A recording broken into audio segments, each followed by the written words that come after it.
Iran को लेकर अमेरिकी राष्ट्रपति डोनाल्ड ट्रंप ने अपने नए प्लान का ऐलान कर दिया है। डोनाल्ड ट्रंप का यह कहना है कि ईरान में हमने परमाणु ठिकानों पर अटैक किया था, उसके परमाणु संयंत्रों को नुकसान पहुंचाया था, फोर्डो में भारी तबाही मचाई थी, लेकिन इस वक्त ईरान कहीं और परमाणु हथियार बनाने के अपने कार्यक्रम पर आगे बढ़ रहा है और उस पर अमेरिका की नजर है। ट्रंप चेता रहे हैं कि अमेरिका को अगर जरूरत पड़ी तो इन परमाणु हथियारों को बनाने के अभियान को खत्म करने के लिए या इस अभियान को नुकसान पहुंचाने के लिए अमेरिका फिर ईरान पर अटैक कर सकता है। राष्ट्रपति डोनाल्ड ट्रंप ने चेतावनी जारी की है ईरान के लिए कि परमाणु हथियार बनाने की उसकी मंशा को कभी भी सफल नहीं होने देंगे। ट्रंप का यह बयान तब आया है जब पुतिन और ट्रंप के बीच की बातचीत फेल हो गई और उस बातचीत में अमेरिकी राष्ट्रपति डोनाल्ड ट्रंप ने व्लादिमीर पुतिन पर यह आरोप लगाया कि वो लोगों को मारते रहना चाहते हैं, वो युद्ध खत्म नहीं करना चाहते, सीज फायर नहीं करना चाहते, वो मानवता का साथ नहीं दे रहे बल्कि मानवता के जीवन के विरुद्ध है। वहीं पुतिन की ओर से भी ईरान की याद दिला दी गई कि कैसे अमेरिका ने ईरान में 3 जगहों पर धमाके किए और अटैक किया और ये भी गलत है, ये भी निंदनीय है। तो दोनों शांत नहीं हो रहे। देखिए, अमेरिकी राष्ट्रपति डोनाल्ड ट्रंप और रूसी राष्ट्रपति व्लादिमीर पुतिन के बीच छठे दौर की बातचीत हुई थी, जो कि बेनतीजा रही। बातचीत के बाद ट्रंप ने पुतिन को लेकर तीखी टिप्पणी की थी, उन्हें खून का प्यासा बताया था। वहीं पुतिन ने भी ट्रंप के ईरान में अमेरिकी हमले की याद दिलाई और ये कहा कि इतिहास से सीखते वो नहीं है। 3 जुलाई को दोनों नेताओं के बीच फोन पर बात हुई थी और इस दौरान ट्रंप की कोशिश थी सीज फायर को लेकर पुतिन को राजी करने की, वो भी बिना किसी शर्त के। लेकिन पुतिन ने साफ कर दिया कि वो तब तक नहीं रुकेंगे जब तक कि उनके उद्देश्य पूरे नहीं हो जाते।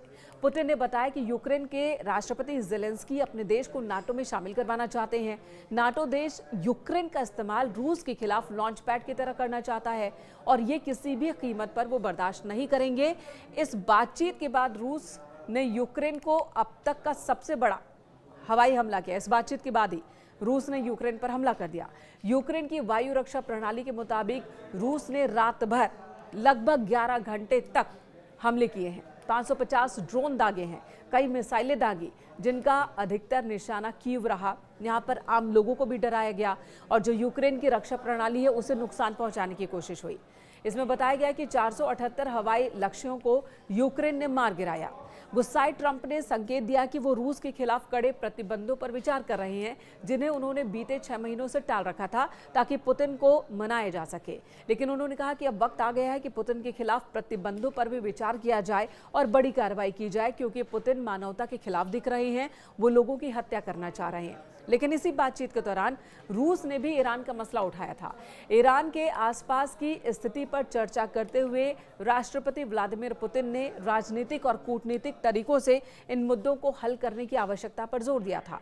उनके विदेश मामलों के सलाहकार यूरी उशाकोव ने बताया कि 22 जून को संयुक्त राज्य अमेरिका ने ईरान में 3 स्थलों पर हमला किया, जिसमें वो तेहरान के परमाणु कार्यक्रम को नष्ट करने के उद्देश्य से इजरायल के युद्ध में शामिल हो चुका है और अमेरिका भी दूध का धुला नहीं है, जो कि बार बार इस तरह के हमले कर रहा है। तो एक तरफ अमेरिका पुतिन से कहता है कि वो शांत हो जाए, सीज फायर कर ले, बिना किसी शर्त के अपने कदम को पीछे खींच ले, और दूसरी तरफ अमेरिका की ओर से ईरान में इस तरह के हमले किए जाते हैं।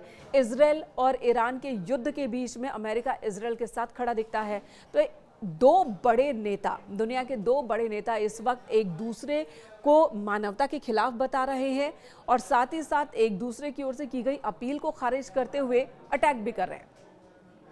यूक्रेन पर रूसी अटैक जारी है, यूक्रेन के खिलाफ रूसी कार्रवाई जारी है, तो दूसरी तरफ अमेरिका एक बार फिर कह रहा है कि ईरान पर वो फिर अटैक करेगा अगर जरूरत पड़ी तो।